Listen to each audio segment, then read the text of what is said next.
I'll be honest, most of us have bought a cheap wine cooler that looked great in the catalogue, only to discover weeks later that the bottles were sweating, the temperature kept drifting, or the door wouldn't stay closed after a few drinks.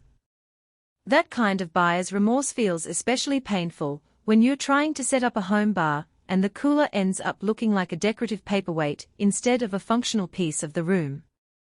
Link is in the description if you want to check the product details on Amazon, and in this video, I'm going to walk through whether the CaLefort 30-inch dual-zone wine and beverage center actually saves you from that regret, or just adds another niceto-have that gathers dust.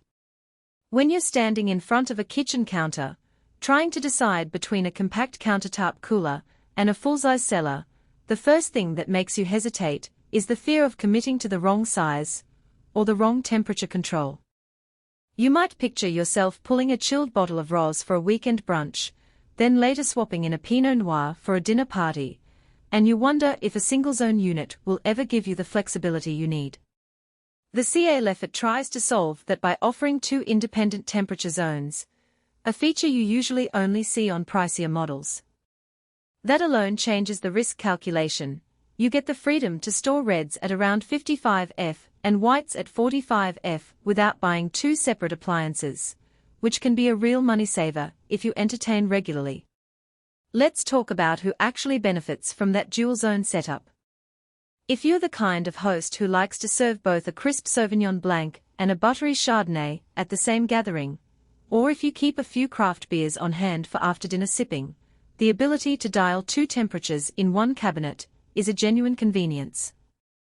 The CaLefort's 6.0 cuffed interior holds up to 33 standard bottles, which translates to roughly 80 cans of beer or soft drinks. That's a solid amount for a family kitchen or a small home bar, but it's still far from a professional cellar.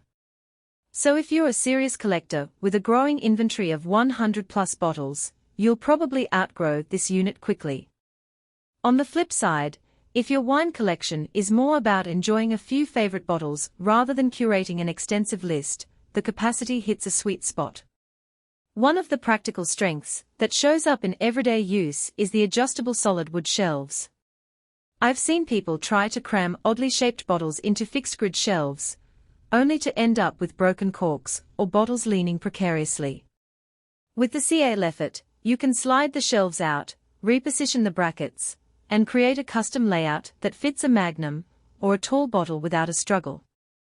That flexibility is especially handy when you rotate seasonal selections. Think of swapping a summer Ros for a winter Cabernet because you don't have to reshuffle everything, you just move a shelf. The dual-layer UV-protected glass door is another design choice that feels less like marketing fluff and more like a real benefit. Sunlight is a silent killer for wine. Even a few hours of direct light can start breaking down delicate aromatics. The double-tempered glass blocks most of that UV exposure, so you can place the cooler on a sunny kitchen island without worrying that the reds will age prematurely. The door also incorporates hidden hinges, which give the unit a sleek, built-in look whether you decide to mount it under a counter or let it stand freestanding. In my own setup, the hidden hinges meant the cooler blended into the cabinetry, making the whole bar feel cohesive rather than a standalone appliance.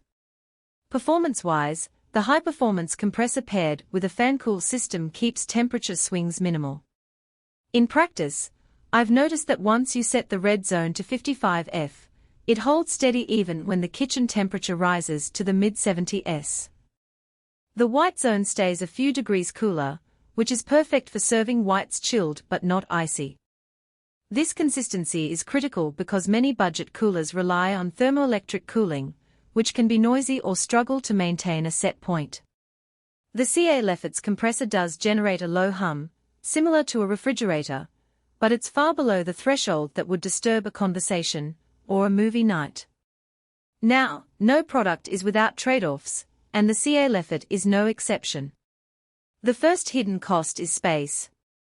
At 30 inches wide, the unit takes up a sizable chunk of countertop real estate, and you need adequate clearance behind it for airflow. If you have a cramped kitchen island, you might find it difficult to fit the cooler without rearranging other appliances. The second consideration is the learning curve for the dual-zone controls. The digital panel is fairly intuitive, but you do need to set each zone separately and watch the indicator lights to confirm the target temperature has been reached. For someone who just wants a set-it-and-forget-it cooler, that extra step could feel unnecessary. Energy consumption is another practical weakness that rarely gets highlighted in specs. Dual-zone units inherently use more power than single-zone models because they run two cooling.